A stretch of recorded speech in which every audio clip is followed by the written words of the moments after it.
Last year, McLaren won both Formula One World Championships. They earned $112 million less than Ferrari. Ferrari didn't win a single race. That is not a mistake. That is not a coincidence. That is the Formula One business model working exactly as designed. Formula One sells itself as the pinnacle of motor racing, the fastest cars, the best drivers, the most advanced technology in the world. But underneath the speed and the spectacle, there is a completely different business running. One that most fans have never seen. One that most owners get completely wrong. By the end of this video, you are going to understand 3 things almost no one talks about. First, the official spending limit covers only about 1/4 of what it actually costs to run a top team. Second, the team that wins the championship is almost never the team that makes the most money. And third, the real winner of Formula One every single year is not a team. It is a company in Denver, Colorado that has never built a car, never hired a driver, and keeps more than half of every dollar the sport generates. You want to buy a Formula One team? Here is what they don't tell you. In 2021, Formula One introduced something called the budget cap. Every team gets a spending limit. No more arms races. No more wealthy teams just buying championships.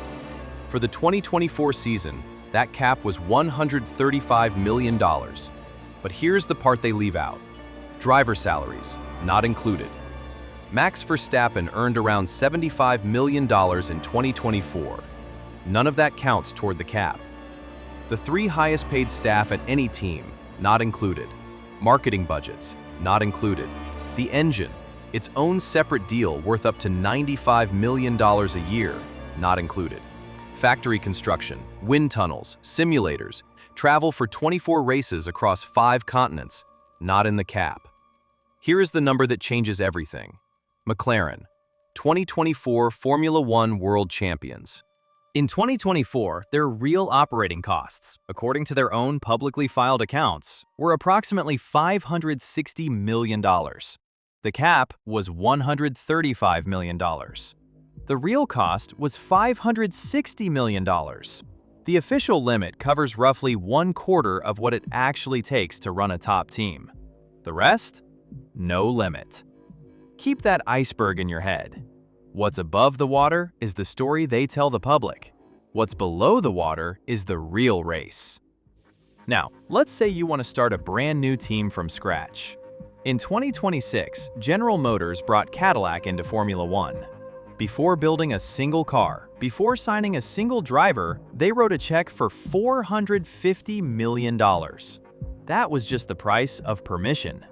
The cost of being allowed to exist on the grid. A realistic estimate to field a competitive new team? Over $1 billion before you finish year 1. Which raises the obvious question. With all of that money going out, where does any of it come back in? There is a document that controls how money moves inside Formula One. Most fans have never heard of it. It is called the Concord Agreement, a private contract between Formula One, its governing body, and all 10 teams. Never made public. But enough has come out over the years to understand how it works.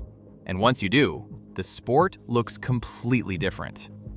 In 2025, Formula One generated almost $4 billion in revenue. Of that, roughly 45%, about $1.4 billion, was distributed to the 10 teams as prize money. $1.4 billion, split between 10 teams, but not equally. That money is divided into 3 completely separate pools. Pool 1, about 75% of the total, based on where each team finished in last year's championship. Simple. Pool 2, about 20% of the fund, based on how each team performed over the last 10 years. Not last season, the last decade. Teams that dominated years ago are still getting paid for it today. Past wins earn future money. In Formula One, historical dominance is a financial instrument. It pays out like a dividend, long after the winning stopped. And Pool 3. This one is unlike anything in any other sport.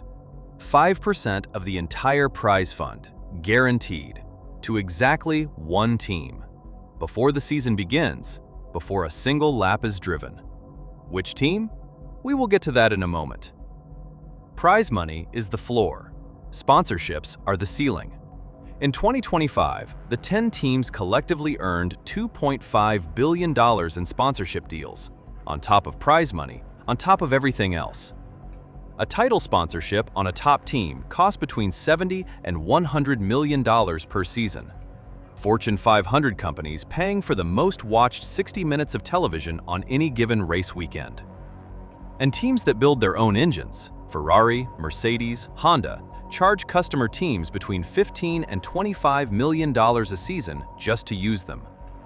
If everything goes right, the total revenue for a top team can reach $600 to $800 million per year.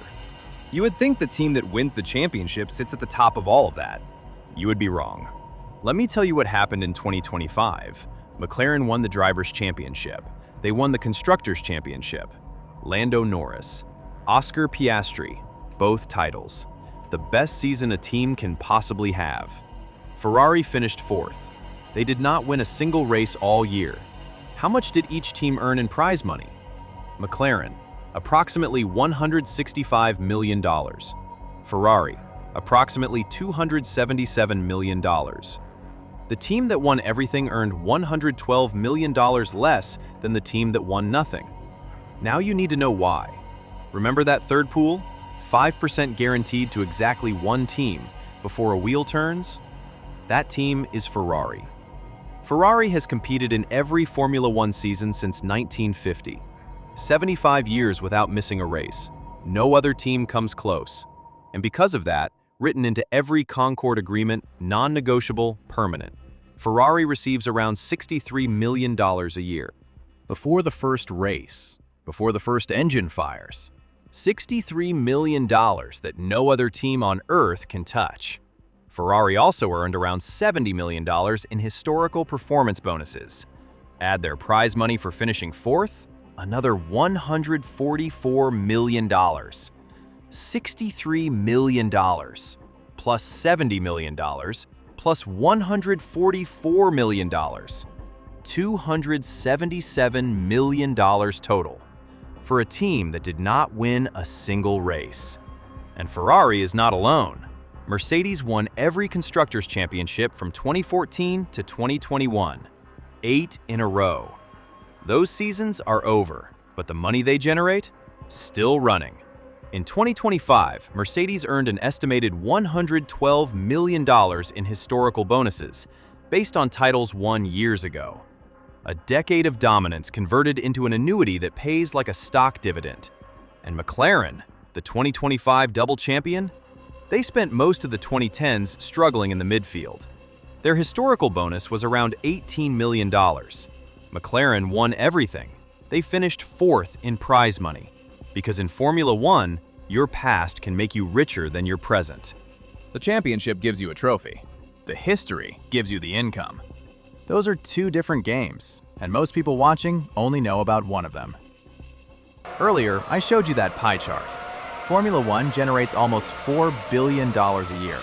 About 45% goes to the teams. We've been talking about that 45%.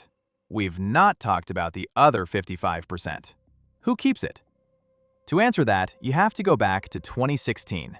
Television audiences had dropped 40% from their peak. Teams were banned from social media. The average American race audience was around 500,000 viewers. Formula One was bleeding relevance. Then a company called Liberty Media paid $8 billion for the commercial rights to the sport. A lot of people thought they had overpaid. They had not. Liberty did 4 things. They opened social media. They launched Drive to Survive on Netflix, which turned the paddock into a soap opera. They added US races, Las Vegas, Miami. And they introduced the budget cap. ESPN broadcast rights for Formula One in the United States rose by 1,500% in 7 years. Not 150%, 1,500%. The average US audience went from 500,000 to over 1.3 million. By 2025, Formula One generated $3.87 billion in annual revenue, more than double what it was when Liberty arrived. Warren Buffett holds $630 million of Liberty Media's Formula One stock. When Buffett is in, pay attention. Now, How is that $3.87 billion split? The teams get $1.4 billion. Between 10 of them, Liberty Media keeps the rest, approximately $2.5 billion, running at a 23% operating margin with almost no capital costs. One of the most efficient media businesses on Earth. The teams build the cars. They absorb every crash, every failed upgrade, every race weekend that goes wrong.